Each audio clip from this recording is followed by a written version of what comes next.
Seja bem-vindo a mais um podcast, o único podcast, onde aqui nós falamos do único, Jesus Cristo.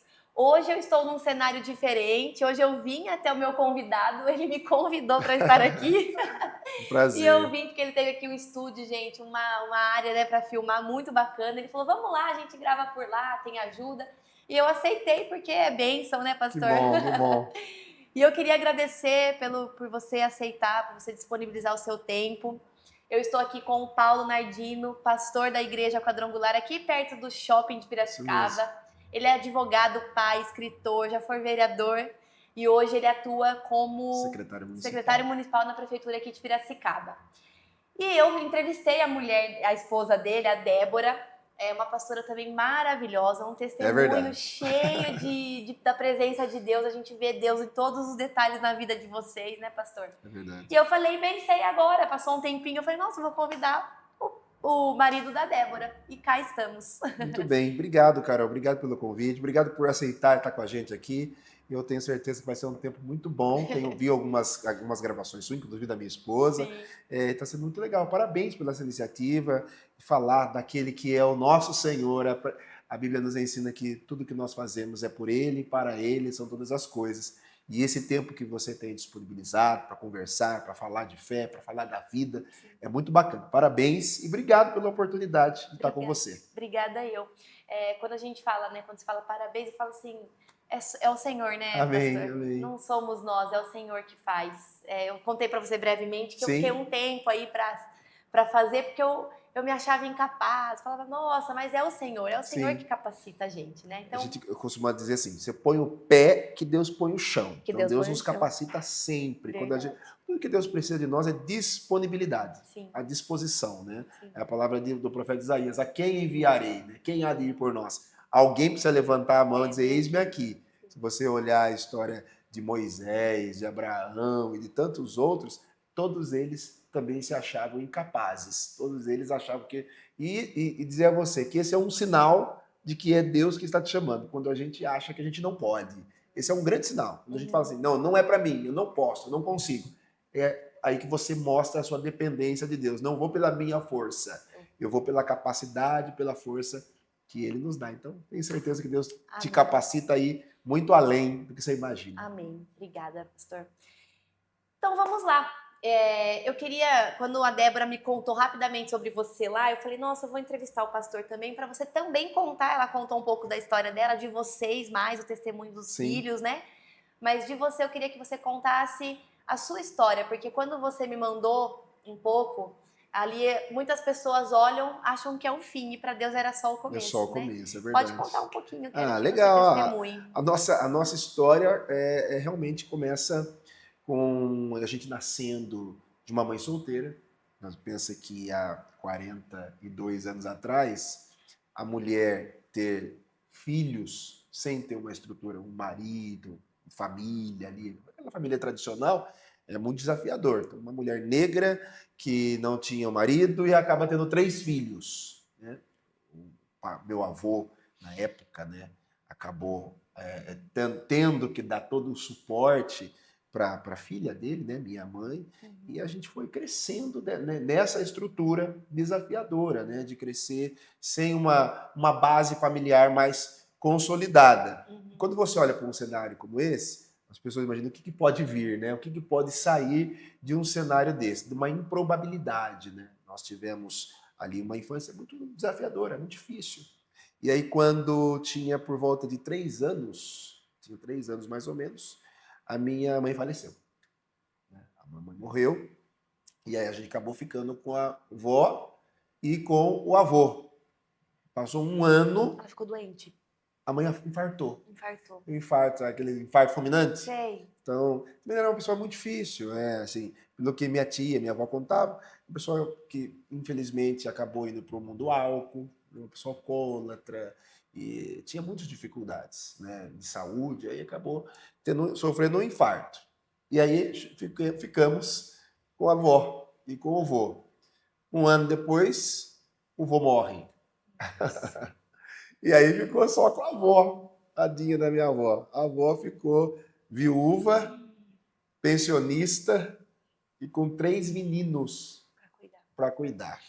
E aí a filha mais nova dela, minha tia, né, minha tia Irene, ficou junto. Era minha tia Irene e a avó com os três, né, para tomar conta ali depois da morte da minha mãe e do meu avô. E assim a gente foi crescendo, né, umas dificuldades financeiras, dificuldades sociais, todo tipo de dificuldade que a gente enfrentou naquele momento. E aí você tem dois caminhos, né? O caminho de desistir, de achar de se vitimizar, de achar que as coisas, que a vida não foi justa com você. De fato, é um caminho que muitas pessoas acabam ingressando. E o outro caminho é o caminho da fé. Se tem uma coisa que a avó ensinou, um legado que a avó deixou, foi o caminho da fé. Ela não tinha, minha avó não sabia ler nem escrever, era uma pessoa da roça. Veio do Paraná para Piracicaba com os filhos e com o marido morre, a filha morre, deixa 3 crianças para ela, vai fazer o quê?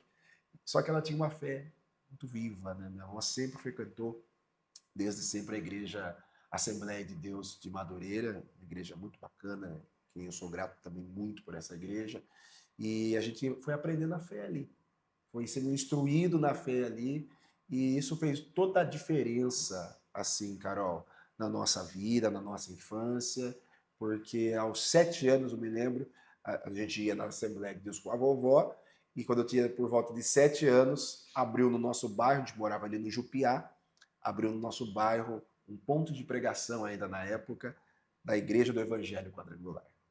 Então, com 7 anos, eu comecei a frequentar a Igreja Quadrangular. A minha avó, na época, ficava, essa igreja aí não é séria, que não é assembleiana, né? Toda a igreja assembleia, naquela época, ela tinha muitas tradições, Sim. muitos costumes, né? Costume da mulher não usar calça, não cortar cabelo. A assembleia, ela nasce nesse berço tradicional. Hoje ela se modernizou com essas tradições, não é? Mas naquela época, vovó era extremamente assembleiana, roxa, Eu brinco que né? as mulheres do coque, Isso, a minha avó era da essa. saia comprida, mas a Isso, oração essa era minha avó, a irmã do coque, né, Dona Conceição. E assim, quando a gente começamos a frequentar ali a igreja quadrangular, que era um pouco mais, com menos costumes, ela não gostou muito a princípio. Mas depois ela viu que era uma boa igreja séria. E aí, com 7 anos, eu fui para a igreja quadrangular. Alguém te levou nessa igreja? Na verdade, alguns amigos da rua, a gente morava ali na rua, abriu a igreja, eles começaram a ir. E aí a gente foi junto, 7 anos, a menina na rua. E aí a gente acabou indo para essa igreja. E era uma igreja um pouco mais avivada, já tinha música, bateria, um pouco diferente da liturgia da igreja Assembleia, a gente gostou. Sim, o jovem, assim, jovem, né? mais jovem, criança praticamente, com 7 aninhos, né? Gostamos e ficamos. Com 7 anos, eu agora com 42, continuo na igreja do Evangelho Quadrangular, a igreja assim, que nos abraçou, que nos acolheu. E aí, naquele momento, eu entendi que eu tinha Deus, que era pai, mas eu tinha a igreja, que foi uma mãe para a gente ali. A partir dali, a nossa história começa a mudar. Então, todo aquele cenário que a gente vivia, sem o apoio de um pai, sem a estrutura do pai, sem uma estrutura familiar mais forte, nós começamos a ser ali apoiado e instruído dentro da igreja. Então, aí era eu, meus 2 irmãos, né? Eu escolhi o caminho da fé. Aquele momento, aquela decisão, aquele dia, com 7 anos de idade, faria toda a diferença na minha história para chegar até aqui e poder conversar com você hoje um pouquinho dessa história. A decisão. Hoje eu falo muito sobre isso no programa que a gente faz Café e Fé todos os dias, sobre o poder das decisões. Aquela decisão ainda jovem, ainda criança praticamente, né? Mas aquela decisão fez a diferença e me traz até aqui hoje com aquilo que nós ainda estamos construindo, né? A Bíblia fala que Deus começou uma boa obra na nossa vida, mas ainda não concluiu. A conclusão é quando ele vier, né? Mas enquanto ele não vem, a obra a nossa vida vai sendo feita, mas a partir das nossas escolhas, das nossas decisões, das pessoas que nós vamos nos conectando e decidindo andar junto com elas. É isso que vai fazer a diferença, isso que fez a diferença na nossa vida. Naquele momento, eu comecei a frequentar ali, a minha vida, eu tenho certeza que foi ali um divisor de águas. As dificuldades, elas foram surgindo, mas ali você começa a ter uma rede maior de irmãos, de apoio realmente, porque as pessoas não têm dimensão do trabalho, da importância da igreja, no impacto social da igreja, na vida das pessoas, além do impacto espiritual. Espiritual, sim. Nós temos a parte espiritual que deve ser feita, mas vale lembrar que a Bíblia diz que a fé sem obras, ela é morta. Então, há muita gente que fala de espiritualidade, mas ele não tem obras para mostrar. Então nós mostramos a nossa fé a partir das nossas obras. Sim. É o que a Bíblia ensina. Sim. Nós mostramos que realmente estamos vivendo a fé, não é só por falar, mas pelo demonstrar mesmo, pelo que nós fazemos, pelo que nós plantamos, pelo aquilo que nós realmente vivemos na verdade. Sim. Lembro que ali eu fui conhecendo pessoas que foi me ajudando a estudar, me orientando a estudar, me orientando a seguir outros caminhos, me abrindo portas de trabalho. Então isso foi muito diferencial na minha vida. Os meus irmãos, por sua vez, eles não seguiram esse caminho da fé, seguiram outros caminhos e fizeram a história deles, estão fazendo a história deles. Mas eu tenho certeza que aquela decisão de seguir a fé naquele momento fez toda a diferença para a gente estar aqui hoje. E começou ali tão novinho. Você me contando assim, meu filho vai fazer 7 anos que eu comentei com você, né? E é tão difícil assim imaginar o meu filho indo hoje na igreja e voltando, mãe, era esse caminho, eu vou permanecer porque eu vejo uma criança. Então você contando, sim, e aí a gente, para as pessoas entenderem, pastor, é o Espírito Santo ali que estava com você. sem Porque dúvida. é o que você falou das suas decisões. Eu acredito que existiu muitos momentos em que pessoas vieram falar, mas não vai hoje, não faça isso. E como um menino tão jovem, tão criança, já sabia ali andar, né? Já sabia o caminho que ele queria seguir. Eu acho que não é nem questão de saber, Carol. É uma questão. Aí eu tendo a espiritualizar isso. É uma questão de propósito. Uhum. Eu acho que o propósito do homem, Deus encontra o homem. Então Deus tinha um propósito. Quando a gente entende que Deus tem um propósito, a gente aceita os planos de Deus. Lembra da história de Jó? No fim da história de Jó, Jó declara: bem sei que és Deus, nenhum dos seus planos podem ser frustrados. Então eu acredito que, independente da idade, da maturidade, quando Deus tem um propósito, é Deus escondendo Moisés no cestinho e colocando na mão de Joquebede. Então, é o propósito. Sim. Eu entendo que é o propósito de Deus, e agora, quando a gente está diante do propósito de Deus, ele não rouba de nós, ele não tira de nós o presente que ele nos deu do livre-arbítrio. Ele te coloca no propósito, mas se você ainda assim insistir em fugir daquele propósito, você vira um Jonas. Você vira um Jonas que foge do seu propósito. Sim. Agora, para cada Jonas que conseguiu voltar para o seu propósito, existiam muitos outros que infelizmente se perderam no propósito que Deus tinha para ele. Fez as escolhas erradas, enveredou pelos caminhos errados. Uhum. Dentro da minha história, mesmo meus 2 irmãos, não quero entrar no mérito deles, sim, mas eles seguiram outros caminhos. Sim.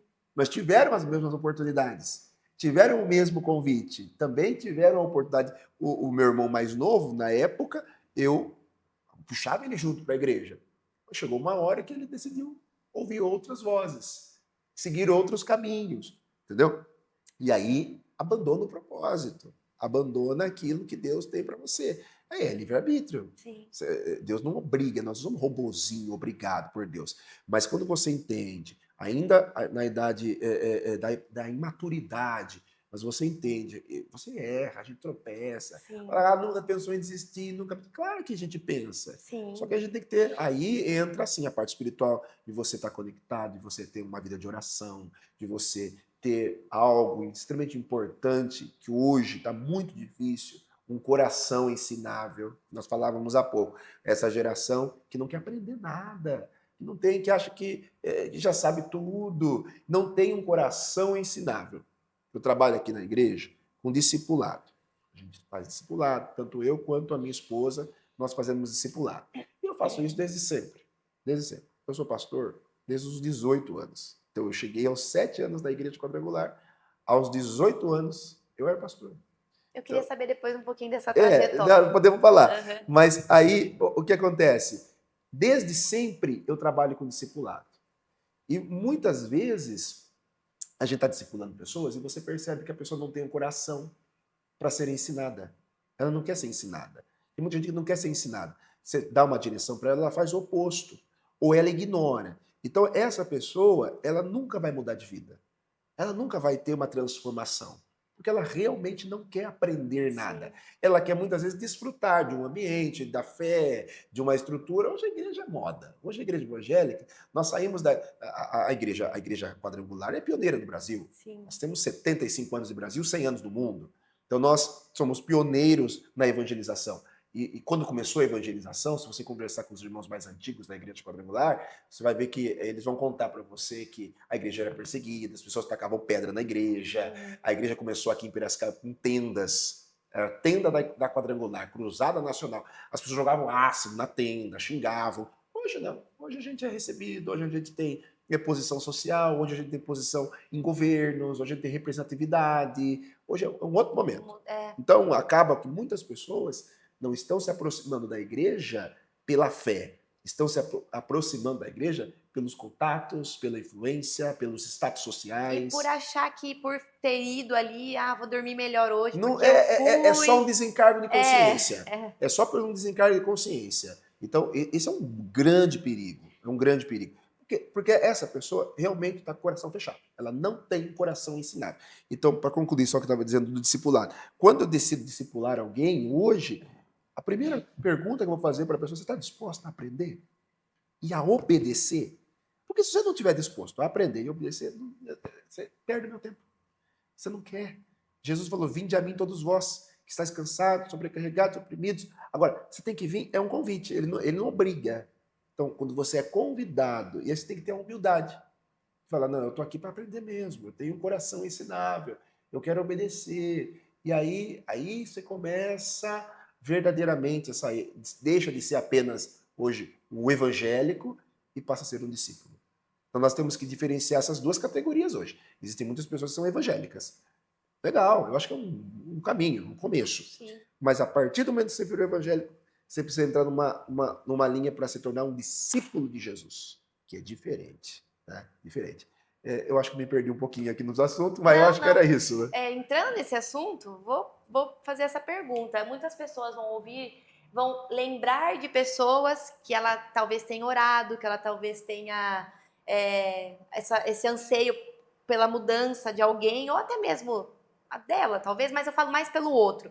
Porque muita gente assiste, nossa, vou encaminhar para uma pessoa, tanto é que eu já vou deixar o convite, encaminhe para uma pessoa que você está lembrando, que está no seu coração, que arde aí. Mas aí vem a dúvida: nossa, é verdade, se aquela pessoa não tem o coração ensinável, pastor, como é que faz? Oração, a oração, aí você entrega para Deus. Uma vez eu ouvi assim: é o Espírito que convence. Exatamente, é o Espírito Santo. Fica quieta e é oração. E se for pessoa do seu convívio, da sua casa, amigos próximos, oração e testemunho. Porque quando Jesus traz os discípulos para andar junto dele, para que ele se tornasse a referência para eles. A referência. Quando eu estou discipulando alguém, eu quero trazer alguém mais perto, eu trago essa pessoa mais perto de mim. Ela precisa olhar para a minha vida e ver que tem um testemunho. Sim. Nós estamos aqui, você me chamou aqui para falar um pouquinho do meu testemunho. Você ouviu do meu testemunho? Sim. O que trouxe você aqui foi querer saber a curiosidade do meu testemunho. Sim. Como que o menino que era órfão, pobre, etc., chega nesse momento. O testemunho fala alto. Eu tenho que ter obras, eu tenho que ter um testemunho de vida. Tem muita gente pregando Jesus, mas não tem testemunho de vida.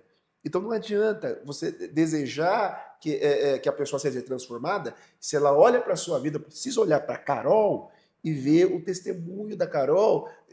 Não estou falando testemunho de vida da minha vida inteira, mas o meu testemunho hoje, o meu testemunho do agora, o meu testemunho como pai, o meu testemunho como marido. Você conversou com a minha esposa. Sim. Tem que conversar com ela na frente das câmeras, mas tem que conversar com ela por trás das câmeras, para ver se é a mesma coisa. Sim. Se ela realmente vai testemunhar, não, ele é um bom marido mesmo, ele é um bom pai mesmo. Andar com a pessoa, andar comigo. Eu falo para as minhas ovelhas aqui que estão aqui. Vocês têm que olhar para a minha vida. Se a minha vida não for exemplo para vocês, não sigam. Paulo fala o seguinte: sejam meus imitadores. Paulo não fala primeiro sejam de Cristo, porque Paulo está liderando a igreja. Sim. Então eu tenho que olhar para os meus discípulos, para as pessoas que frequentam a minha igreja, e falar: sejam meus imitadores, como eu sou de Cristo. A minha vida é um exemplo para você? Se não for, irmão, não faz sentido.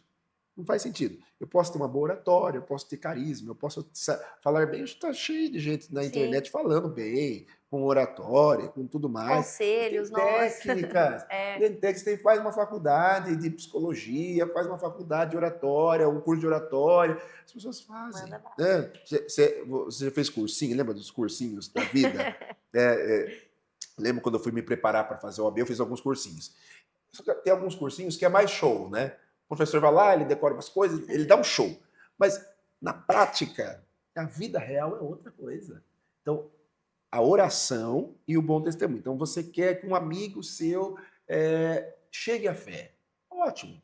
Ele tem dificuldade, ele não aceita, coração endurecido. Puxa vida. Então, primeiro, ele tem que olhar para você e ver Jesus em você. Ver Jesus em você não é ver uma áurea, uma luz, né? Não é isso. Não, Ver Jesus no seu comportamento, no nas meu suas dia a dia. Na hora que ninguém palavras, tá no olhando. seu dia a dia, não é aqui no seu podcast. Estou vendo Jesus, é fácil. Agora, é a convivência, é o dia a dia, é as boas Sim. obras, é o bom comportamento. É isso que vai fazer com que a pessoa ela entenda que realmente seguir a esse Jesus que você fala, que você prega, faz a diferença. Não é o que as redes. Ontem a pastora estava pregando aqui na quarta e ela falou algo assim que eu achei interessante. Né? Às vezes ela está pregando e eu estou ouvindo falando, essa mulher prega bem até, né? Ela estava falando do cinturão da verdade. Efésios capítulo 6 fala que nós devemos vestir toda a armadura de Deus. E a primeira peça que ele fala da armadura de Deus é o cinturão da verdade, revestindo-nos do cinturão da verdade. Há muitas pessoas, e ela disse exatamente isso, que há muitas pessoas que pregam a verdade em Jesus, falam que Jesus é o caminho, a verdade e a vida, mas a sua própria vida é uma mentira. A vida que ele conta das redes sociais não é a verdade real, então ele cria personagens. Então essa pessoa não está vivendo a verdade. Ela criou uma mentira que ela mesma acredita naquilo. Ela criou uma mentira social, ela criou uma mentira de um personagem de ostentação na internet, ela criou uma mentira não fazendo julgamento, tá? De ser pai e mãe de Instagram. Tem uma influencer famosíssima aí, né? Das mulheres mais seguidas do Brasil, que até 6 meses atrás, um ano atrás, era a mãe do ano, a esposa do ano. Daqui a pouco separou do marido, os filhos foi para um lado. Mas cadê aquela mãe? Não era verdade. Então, não tinha o cinturão da verdade. Não. E a palavra nos ensina que nós devemos viver a verdade. Ainda que a verdade, às vezes, seja difícil, dolorida, mas estamos vivendo a verdade. Vamos trabalhar para melhorar. Eu acho que para nós ganharmos as pessoas realmente, se tornarem discípulos de Jesus, nós temos que sempre apresentar nosso testemunho e a nossa oração. Aí o resto é o Espírito Santo mesmo que faz. Com certeza. Mas voltando um pouco na sua vida, aos 7 anos você conheceu essa igreja, começou ali a sentir já um chamado, né? Sim. E como é que foi, assim, pra... Olha, aí a gente chegou na igreja quadrangular, ficamos ali no bairro do Jupiá. Conhece o bairro do Jupiá? Sim. Ali perto do Carrefour. Fiquei ali até os meus 18 anos. Ali a gente começou a se envolver com o Ministério dos Adolescentes, um momento muito legal. Naquela época, os adolescentes iam para a rua, entregavam folheto, fazia aquela evangelização de rua, muito bacana. Me envolvi com a música. A música sempre é a porta de entrada, né? Uhum. Comecei a cantar na igreja, etc. E começamos a liderar jovens, já com 15, 16 anos, começamos a trabalhar com os jovens e fomos ganhando oportunidades. Pastor Ascensão, que é uma das pioneiras aqui da Igreja Quadrangular, aqui na cidade e no Brasil, faleceu no ano passado. Foi a minha pastora que me batizou e que me deu a oportunidade de entrar para o ministério. Então ali a gente estava trabalhando com os jovens, com a música. Com 16 para 17, 17 para 18, eu fui fazer o Instituto Teológico para conhecimento, para saber, para participar. E aí fiz o Instituto Teológico Quadrangular e ela me nomeou como um pastor auxiliar ali dela. Fiquei ali auxiliando ela um tempo, até que ela foi transferida de igreja. Ela foi transferida e aí eu fui convidado pelo pastor da sede nossa na época, era o pastor Marcos, hoje é o pastor Toninho, nosso presidente. Fui convidado pelo pastor Marcos para ir trabalhar com ele na igreja sede em tempo integral e para coordenar os jovens da igreja na cidade toda. Então ali a gente começou um trabalho ministerial. Foi um chamado mesmo, foi algo muito espontâneo, muito de Deus para a minha vida. Cresci, aprendi, porque eu estava trabalhando como voluntário, né, com os jovens, com os adolescentes. E aí Deus me deu a oportunidade de me dedicar integralmente ao ministério. E aí é chamado. Sim. Aí é chamado, começamos a pregar. Me lembro que a primeira vez que eu tive a oportunidade de pregar foi na casa de um senhor chamado Benedito Greco. Era lá no Glebas, Califórnia, num sítio, numa garagem. E toda quinta-feira, aí a pastora falou, ó, tem esse ponto lá de pregação, você quer pregar lá? Não, claro, vou lá. Aí com 16, 18 anos, 17, 18 anos, a gente começou a pregar ali. Tudo que você começa, está aprendendo, né? E é escola.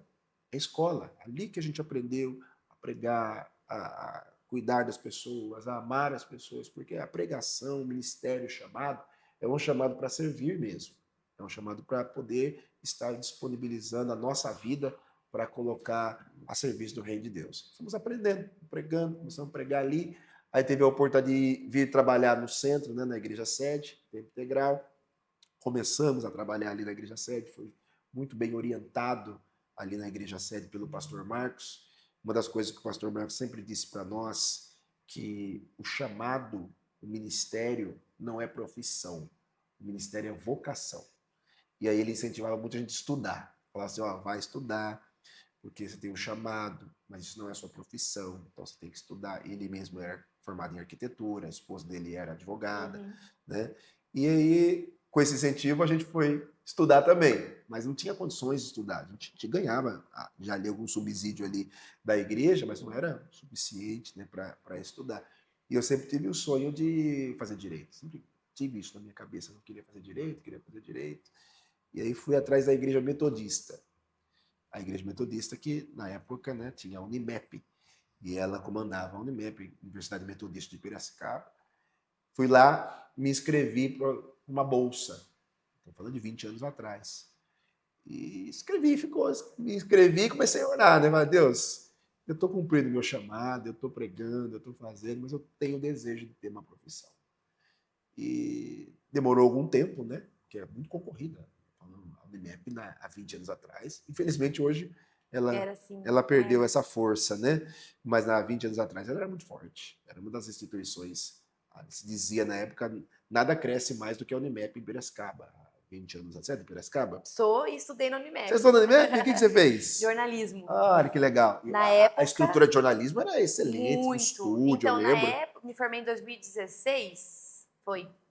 Nossa, ainda naquele tempo era muito boa. A faculdade Forte, era né? lotada de É, eu gente, van lembro. pra tudo que era lado. Um campus maravilhoso, Sim. né? Uma faculdade privada, mas assim com uma estrutura de faculdade federal, né? Sim. Enfim. E aí passou um tempinho, recebi uma cartinha da Unimep que eu tinha sido aprovado para fazer direito de manhã na Unimep. Foi assim, um momento muito importante da minha vida e também eu atribuo isso muito a Deus. A gente estava servindo, a gente estava buscando, a gente estava entregando a nossa vida no altar e fazendo o ministério de coração, não por profissão. Apesar de todas as dificuldades financeiras que nós tínhamos, ainda nessa época eu morava com a vovó. Sim. 18 anos, morava com a vovó. E assim, Carol, a gente morava numa situação precária, a gente morava num barraquinho de madeira. A gente morava num barraco de madeira, ainda com 18 anos, servindo a Deus, mas a situação social nossa ainda era essa. Não tinha recursos, mas a gente tinha fé que ia sair daquela situação. Né? Eu sempre brinco com os meus filhos, nascer pobre não foi opção minha, morrer pobre é. Porque você pode lutar, você tem que batalhar, e aí dá para fazer, dá para acontecer. Claro que é muito melhor nascer, né? Já numa família estruturada. Mas se você não nasceu, você vai fazer o quê? Atrás. Vai ficar chorando? Não adianta. Você assumir uma roupa de vítima, né? É mais difícil, é desafiador, mas você tem que correr, fazer. E uma das coisas que a fé nos ensina, dá para fazer, dá para mudar, se você realmente for fiel a Deus. Aí respeitar princípios, todos os princípios que nós respeitamos. Cada vez que você respeita um princípio, Deus te coloca uma promessa. A grande dificuldade é que as pessoas querem viver as promessas e não querem ver os princípios. Aí fica difícil. E a gente estava honrando a Deus, a gente estava pregando o evangelho, vivendo realmente o que a palavra nos ensina. E aí, cada vez que a gente pregava, vivia, eu falei, Deus, eu preciso viver algo novo, eu preciso transformar a minha vida, pregar aquilo que nós estamos pregando, mas que aquilo que a gente esteja pregando também se torne uma grande realidade na nossa vida, se torne a nossa vida um exemplo da pregação que nós estamos vendo. Porque eu acho que M.C. McPherson é a fundadora da Igreja do Evangelho Quadrangular, é uma mulher, fundou essa igreja em Los Angeles, nos Estados Unidos, e ela se espalhou por todo o mundo hoje. A maioria dos países hoje tem a Igreja do Evangelho Quadrangular. E ela dizia o seguinte, nos dos seus sermões mais famosos: pregue Jesus em todo o tempo, quando possível, com palavras. Então, essa é um dos sermões mais famosos dela. Ela solta esta frase célebre que fica para eternizada nesta mensagem dela. E é uma realidade. A nossa vida é precisar pregar e sair daquela situação precária, de vulnerabilidade social, era um objetivo nosso, para que também fosse um testemunho daquilo que a gente estava pregando. Você está pregando um Deus que pode fazer, e ele tem que fazer também na minha vida. Sim. Agora, nós precisamos, né, nos movimentar. Sim. E a gente se movimentou. Não adianta eu ficar lá orando, mas não ia lá na universidade, fazer inscrição, correr atrás, buscar uma bolsa. Então, se eu olhar para aquele mundo, naquele momento, eu lembro que a minha avó falava isso para a gente, né? Eu sempre falava, eu quero estudar nessa universidade. A avó fala, não, isso aí não é para nós, porque nós somos pobres, isso aí é universidade de rico. Porque a mentalidade dela era essa, é uma pessoa já antiga, é difícil você quebrar algumas cadeias que estão na mente da pessoa. Crença, né? Crenças limitantes, exatamente. Só que nós aceitava aquilo, né? E a gente estava indo na igreja e o pastor falava, não, você tem que fazer, você tem que ir, vá lá, vá atrás, corra. Então, importante quando você está sob uma liderança que te inspira, não apenas de púlpito, mas que te inspira ali, que te orienta ali, fala, não, vai por aqui. E aí voltamos naquela nossa conversa anterior, teu coração, né? O pastor estava me ensinando, me falando. Agora, se eu não vou, se eu não faço, se eu não obedeço, eu estou no mesmo lugar que eu estava. Então, esse meu chamado foi assim, algo muito de Deus mesmo. Teve uma situação que me marca muito. Eu ia perguntar isso, uma situação que te marca bastante. No chamado mesmo. Veio uma pregadora na igreja uma vez e ela teve uma visão comigo. Ela veio e me contou essa visão que ela viu um anjo entrando na igreja, entregando a mim, numa bandeja de prata, um pão. E aquilo representava que Deus estava me dando, naquele momento, o dom da palavra, que eu seria pregador a vida toda. E eu acreditei naquilo. Isso com quantos anos? Isso estava com 18, 19, 20 anos. Já estava estudando lá no instituto? Já estava estudando. Nossa. E eu recebi aquela palavra. Eu creio. E creio nessa palavra. Eu carrego essa palavra comigo até hoje. Não posso. Hoje a gente advoga, hoje a gente trabalha no setor público, a gente contribui em muitas áreas. E contribuo porque aprendi também isso, carrego isso comigo. Eu faço ministério por vocação. Né? Faço ministério por vocação. O dia que eu precisar fazer o ministério por profissão, eu paro. Não, sempre orei a Deus, não permita que eu faça o ministério como profissão. E eu não estou dizendo aqui, Carol, tá, com todo respeito ao universo de muitos pastores, só a Igreja Quadrangular no Brasil, nós temos mais de 18 mil pastores. E assim, não há nenhum problema em um pastor trabalhar em tempo integral e receber um salário da igreja. Não tem nenhum problema quanto a isso, tá? Falando sobre o meu chamado pessoal. Meu chamado pessoal, o que me motiva todos os dias. Mas a Bíblia é muito clara em dizer que digno é o obreiro, o pastor, do seu salário, a igreja sustentar, subsidiar o pastor é justo, é digno, não há nenhum problema quanto a isso. Mas no meu caso, na minha experiência pessoal, isso foi muito forte para mim, e é muito forte para mim, e é muito caro para mim isso. E eu entendo que para a minha vida, para o meu chamado, Deus tem isso. E às vezes é puxado, viu? Porque eu sou pastor titular, então como pastor titular, você tem diversas demandas, além das demandas que as pessoas acham que a igreja se resume na apresentação do culto do domingo e da quarta. A igreja não se resume a isso. A igreja é muito mais que isso. A igreja tem atendimento todos os dias. A igreja tem também a questão administrativa, que administrativamente você entrou aqui no nosso prédio, é um prédio razoavelmente grande, ele tem todas as demandas para para você fazer a administrativa dele, Parte social. tem a parte social, tem muitas coisas para você desenvolver. Sim. Então, só isso seria o suficiente para você trabalhar o dia todo, né? Mas eu acredito que nós temos uma boa equipe de pastores, pessoal que nos ajuda aqui, que dá para a gente fazer e conciliar as outras atividades também. Sim. Para a gente, caminhando para o final, eu quero entrar um pouco na parte de perdas, de paternidade, da sua mãe, de perdas. Porque às vezes alguém pode estar ouvindo e teve também essa questão de perda. E aí ela ouvir de uma pessoa que está na fé aí com Cristo, às vezes pode fortalecer. Claro. Como que foi para você essa questão da paternidade, não ter a paternidade e a perda depois da sua mãe, da sua avó? Porque, pastor, hoje eu vejo muitas pessoas, inclusive na minha família mesmo, que lidar com o luto, lidar com a perda, para a pessoa é muito difícil.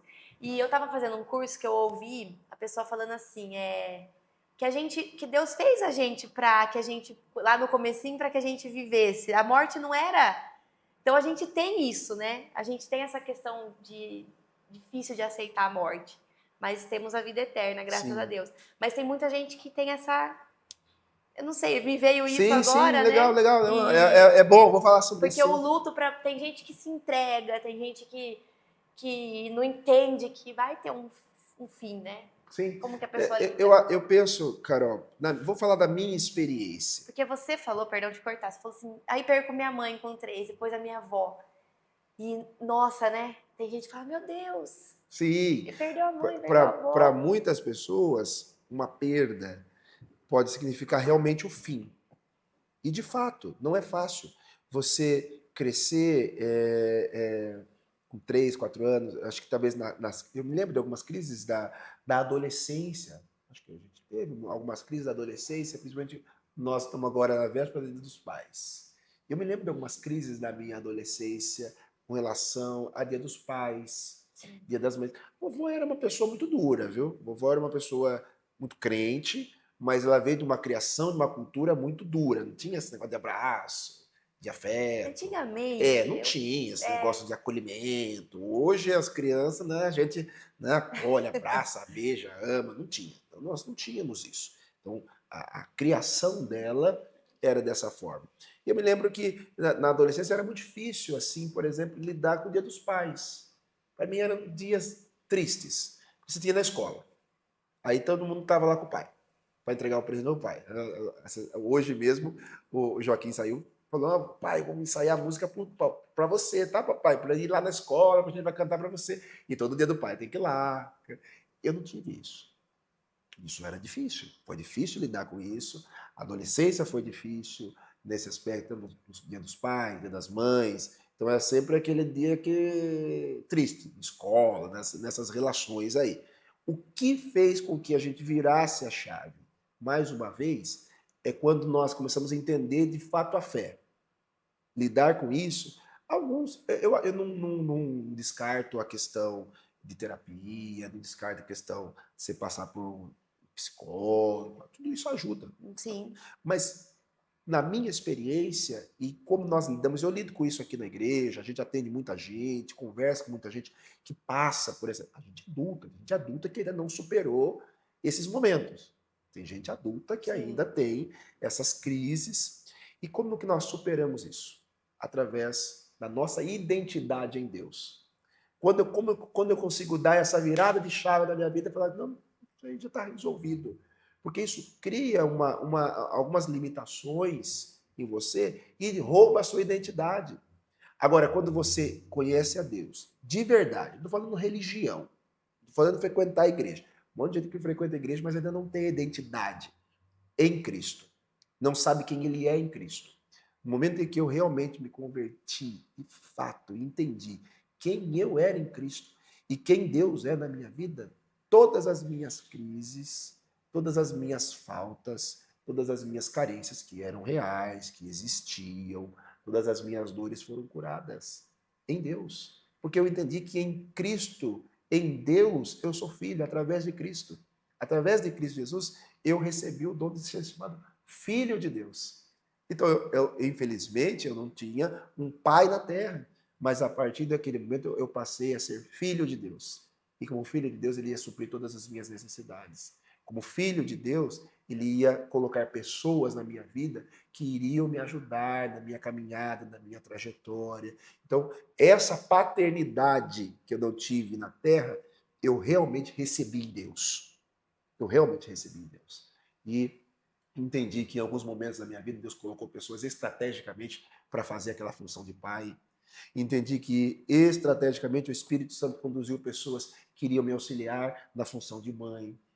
Era o que Deus estava me dando, era a minha história que estava sendo construída. Eu teria agora a opção de ficar a vida inteira frustrado pelas perdas, pelo luto. Chore, a gente tem que chorar nossos lutos. Acho que a minha esposa contou dos nossos lutos recentes, das Sim. perdas dos nossos filhos, de um diagnóstico que o médico chega para você, você não pode ser mãe. Depois a gente pode, vai Deus reverte. Aí você vai, perde uma criança com 6 para 7 meses. E depois tem um outro aborto. Nós aprendemos a lidar com essas coisas em Deus. Não há outra fórmula, não há outro caminho, não há outra maneira. Nós conseguimos romper, quebrar ciclos de morte, de dor, de sofrimento. Todos nós vamos passar. Todos nós vamos ter as nossas dores, os nossos lutos. Agora, a pessoa que realmente mergulhou em Deus, acredita que Ele é Pai, que todas as coisas cooperam para o nosso bem, ainda que nós não venhamos entender o propósito daquilo, mas eu aceito, eu entendo que Deus tem algo, tem um propósito, tem algo que Ele está trabalhando no meu coração. Então foi dessa forma. Eu entendo que o que me fez lidar melhor com essas frustrações reais, difíceis, de não ter, de perder, foi realmente a fé que eu apliquei em Deus. E eu vejo, mais uma vez, quando eu olho para os meus irmãos, o mais novo, por exemplo, tem essas frustrações até hoje. Ele tem essas dificuldades de relação até hoje, pela ausência do pai, pela ausência da mãe. Então, não conseguiu se conectar de uma forma, de uma fé realmente que fez superar. O que faz a gente superar qualquer perda, é a nossa fé. A gente vai perder, a gente perde emprego, a gente perde o dinheiro, a gente perde o negócio. Hoje, quantas vezes agora na minha profissão, a gente perde um cliente, perde um contrato que ia ser bom, você fica chateado. Fica chateado, quem não fica chateado? É. Mas você supera, fala assim, Deus vai dar outra. Vai abrir outra porta, vai ter outra situação. É. E eu acho que a melhor forma de a gente superar esse luto, lidar com esse luto, é entender quem nós somos em Deus. E uma vez que a gente entendeu quem nós somos em Deus, quando a gente perde. Hoje, o Ney fala assim: eu brincava, quem está comigo mais tempo, graças a Deus tem bastante gente que está comigo mais tempo, que começou a ser pastoreado por mim quando eu era solteiro. Eu comecei a pastorear com 22 para 23, ainda solteiro, como pastor titular, né? E tem gente que acompanha a gente desde essa época.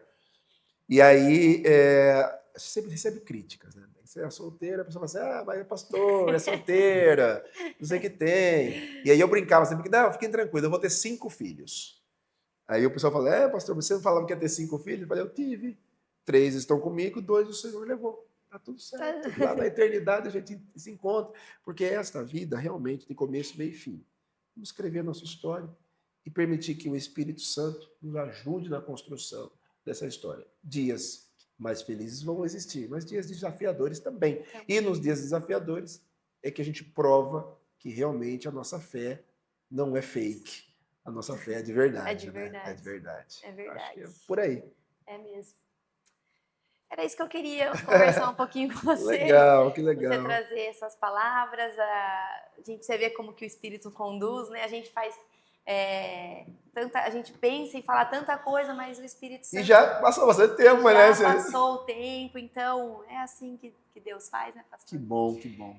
Muito obrigada por compartilhar a sua história. Eu que agradeço pelo espaço. Eu acredito que tenha muita gente que precisa ouvir isso, gente para despertar, né, esse chamado, Sim, esse sem propósito dúvida. que Deus tem na vida de cada um.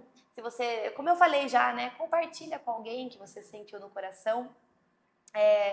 E é muito bom ouvir, porque a gente entende que o nosso passado não determina o nosso futuro, presente, né? O nosso presente, o nosso futuro. Deus sabe de todas as coisas. E E o que eu gosto mais, assim, pastor, de pensar é que é o que a gente estava falando ali, né? Da gente não ter essa parada na vida. Que o dia que a gente parar é porque a gente se foi, né? Exatamente. Então, e saber que Deus está escrevendo, Ele está escrevendo nossa história, Ele está fazendo, e a gente tem muita coisa pela frente. A sensibilidade do Espírito Santo, o discernimento de entender que o Espírito Santo vai mostrando nosso caminho, vai direcionando. Às vezes a gente é teimoso, né? As pessoas teimosas, Deus está mostrando, Deus está direcionando e fazendo. A gente insiste, né, em alguns caminhos, em algumas decisões que não são a direção de Deus. Sim. Quando a gente está na nossa vida realmente, está na direção de Deus, na direção da palavra, as coisas vão dar certo. Sim. Por mais que o momento, talvez, o momento seja desafiador. Foram muitos momentos desafiadores. Existem muitos momentos que a gente quer desistir, viu? Tudo o pouquinho que a gente compartilhou com você, poderíamos ficar aqui o dia inteiro compartilhando história detalhadamente. Sim. Mas existem muitos momentos que a gente quer desistir, a gente pensa em desistir. Mas aí entra realmente o propósito, aí entra realmente os princípios que nós acreditamos e a gente segue. Segue, porque a palavra de Deus sempre está na nossa vida. Sim. Segue a palavra. Se você seguir a palavra, por mais que o momento seja difícil, ele vai passar. Quantos momentos difíceis nós já passamos e vencemos? Vamos passar outros. E vamos vencer também, porque a fé é a fala de Daniel. Eu preguei semana passada sobre Daniel, e eu gosto da fala de Daniel quando ele desafia o rei Dário. Ele fala, rei, o negócio é o seguinte, se você quiser jogar a gente no cova dos leões, pode jogar. Se Deus quiser, ele livra. Se ele não quiser, tudo bem também. Mas hoje a gente não tem isso, né? Muitas pessoas dizem, se Deus fizer, eu continuo aqui buscando, mas se Deus não fizer, eu desisto. Peraí. Então, a gente acaba querendo conduzir as coisas, ser o próprio Deus. Nós somos Deus? Não. Ou nós confiamos. Que é o do jeito dele. Que é do jeito dele, no tempo dele. E uma coisa que a gente estava falando esses dias, mas por que acontece tanta maldade? Até falei disso num podcast esses dias, o Deus bom nos dias maus, Sim. né? Aí a pessoa falou assim, mas espera aí, você está tentando entender algo que é além. Sim. Né? Só ele é soberano, ele que entende o porquê dessas... Mas esse questionamento sempre é muito interessante, né? Mas por que acontece tanta maldade? Porque Deus deu livre-arbítrio, você pode fazer o que você quiser. Sim. Deus deu ao homem sabedoria, inteligência, capacidade. A capacidade que Deus deu ao homem para intelectual, da ciência, o homem foi lá e fez uma bomba nuclear. Deus já deu. Agora, ele fez o que ele achou que era o homem vai fazer com aquilo que Deus deu é livre-arbítrio. Entendeu? Deus dá a capacidade de cada um de nós. Deu capacidade a você, você está aqui divulgando a palavra, você poderia estar aqui fazendo qualquer outra coisa. A sua escolha não é o que a maldade do homem que o homem faz, é a escolha que ele determinou, não é Deus que determinou que o homem fosse mau. Sim. Ou que seguisse caminhos maus. Deus deu para nós um caminho a ser seguido. Agora, a escolha sempre vai ser nossa. Então, não dá para culpar Deus pela maldade do mundo. Não é? Por que existe a maldade do mundo? Porque o homem escolheu o caminho do mal, o caminho da desobediência. Desde o Éden, né? Quando ele escolhe desobedecer. Da escolha de desobediência, tem uma consequência. Sim. Né? E é sobre isso, né? Eu estava pensando aqui, se você se viu na história do Paulo, né? Um menino que nasceu sem o pai. O Deus que escreveu na história dele e ele está aqui hoje é o Deus que está escrevendo todos os dias na história de alguém também, né? Amém, amém. E é sobre isso que eu queria trazer um pouquinho. Eu gosto muito de trazer testemunhos, falar sobre o que Deus faz de fato, que é o que você falou, o testemunho, né? Sim. Ver Jesus, né, na vida das pessoas. E que isso tenha tocado você de alguma forma. Muito obrigada por estar conosco, pastor. Mais uma vez, muito obrigado. Obrigado, Deus abençoe a todos. Por esse tempo, que Deus te abençoe sua família, amém. A sua igreja, amém, a todos amém. que estão aqui. Amém. E vamos continuar. Eu agradeço também, obrigado, que a gente possa estar mais vezes juntos. Sim. Deus e lembre-se, Jesus é o único em nossas vidas. Até o próximo. Tchau, tchau. Tchau, tchau.